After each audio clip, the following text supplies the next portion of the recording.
नमस्ते, आदाब। स्वागत है आपका 24/7 टुडे न्यूज़ में और मैं हूं फ़हीम।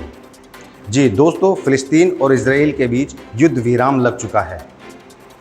दोनों के बीच रात 2 बजे से सीज़ फायर का ऐलान कर दिया गया है। इस बीच में मिस्र पड़ा है।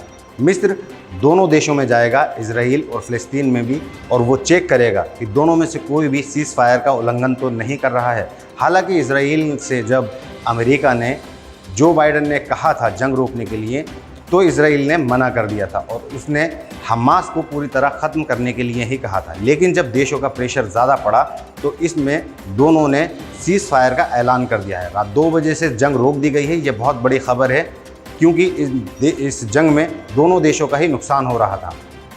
11 दिन ये जंग चली और इस जंग में हमास की तरफ से लगातार इजराइल पर रॉकेट दागे गए। हालांकि उसमें इजराइल का कोई बड़ा जानी नुकसान नहीं हुआ है, लेकिन अब ये जंग रोक दी गई है। इजराइल ने भी फ़िलिस्तीन पर हमले किए थे, जिसमें फ़िलिस्तीन की लगभग 200 से ज़्यादा जानी नुकसान हुआ था, जिसमें करीब 60 बच्चे भी शामिल थे।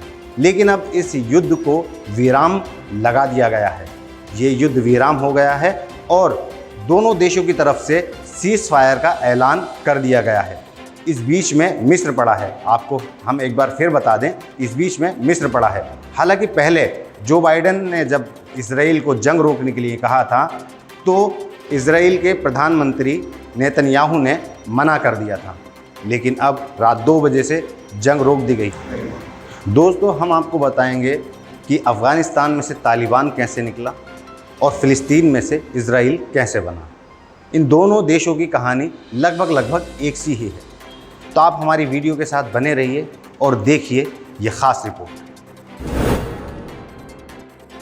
गाज़ा में हज़ारों लोगों ने ढोल नगाड़े बजाकर जश्न मनाया। वेस्ट बैंक में फ़िलिस्तीनियों ने आतिशबाजी की। इजराइल और हमास के बीच 11 दिन तक चली जंग के बाद गुरुवार रात भारतीय समय 2 बजे सीज़ फायर की सहमति बन गई है। आज इसका आधिकारिक ऐलान हो सकता है। इजराइल की सरकार और हमास दोनों इसकी पुष्टि कर चुके हैं। सीज़ फायर का प्रस्ताव इजिप्ट की तरफ से रखा गया था, जिस पर फ़िलिस्तीन की सरकार भी सहमत है। हमास के बाद फ़िलिस्तीन में सबसे ज़्यादा ताकतवर आतंकी संगठन इस्लामिक जिहाद ने भी इस फैसले पर अपनी सहमति जताई है। इस सीज़ फायर को हमास अपनी जीत मान रहा है। फ़िलिस्तीन के गाज़ा पट्टी में हमास के लड़ाकों ने ढोल नगाड़े बजाकर जश्न मनाया, तो वहीं वेस्ट बैंक में देर रात तक आतिशबाजी होती रही।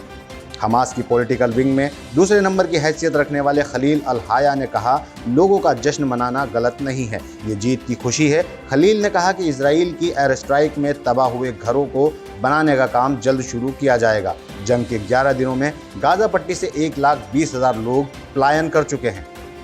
65 बच्चों समेत अब तक 232 की मौत। इजराइल और हमास की जंग में अब तक 232 लोगों की मौत हो चुकी है, इनमें 65 बच्चे शामिल हैं। जंग में अब तक 1900 से ज़्यादा लोग घायल हुए हैं। सबसे ज़्यादा जान और माल का नुकसान गाज़ा पट्टी में हुआ है। यहाँ करीब 220 लोगों की मौत हुई है। यहीं से हमास अब तक इजराइल पर रॉकेट हमले करता रहा है।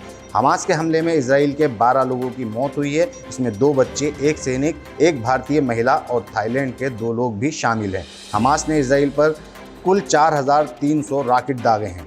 सीज़ फायर की कोई शर्त नहीं है। सीज़ फायर की पुष्टि करते हुए इजराइल की तरफ से एक बयान जारी किया गया है। इसमें कहा गया, सुरक्षा मामलों पर कैबिनेट की मीटिंग हुई। इसमें chief of defence staff, internal security chief और खुफिया एजेंसी मोसाद के चीफ भी शामिल हुए। इसमें इजिप्ट के उस प्रस्ताव पर विचार विमर्श हुआ जिसमें हमास के साथ जारी संघर्ष को रोकने का ऑफर दिया गया था। सीज़ फायर के लिए कोई शर्त नहीं रखी गई है। इस पर दोनों पक्ष सहमत हैं। सीज़ फायर शुक्रवार से शुरू होगा। इसके समय के बारे में जानकारी बाद में दी जाएगी। संयुक्त राष्ट्र के महासचिव एंटोनियो गुतेरस ने सीज़ फायर का स्वागत किया। उन्होंने कहा, 11 दिनों तक चली जंग रुकने की खुशी है। युद्ध रुकवाने में इजिप्ट और कतर का योगदान सराहनीय है। गुतेरेस उन्होंने कहा कि अंतर्राष्ट्रीय समुदाय को गुतेरेस ने जंग में मरने वाले लोगों के प्रति संवेदना व्यक्त की। उन्होंने कहा कि अंतर्राष्ट्रीय समुदाय को जंग में तबाह हुए इंफ्रास्ट्रक्चर को फिर से डेवलप करने के लिए साथ आना चाहिए। अमेरिकी राष्ट्रपति जो बाइडेन 2 बार नेतन्याहू से बात कर चुके थे। जर्मनी के विदेश मंत्री ने भी इजरायली पीएम से बात की। सऊदी अरब और इजिप्ट के प्रभाव का भी बाइडेन ने इस्तेमाल किया। यही वजह है कि इजराइल के साथ हमास पर भी भारी दबाव पड़ रहा था।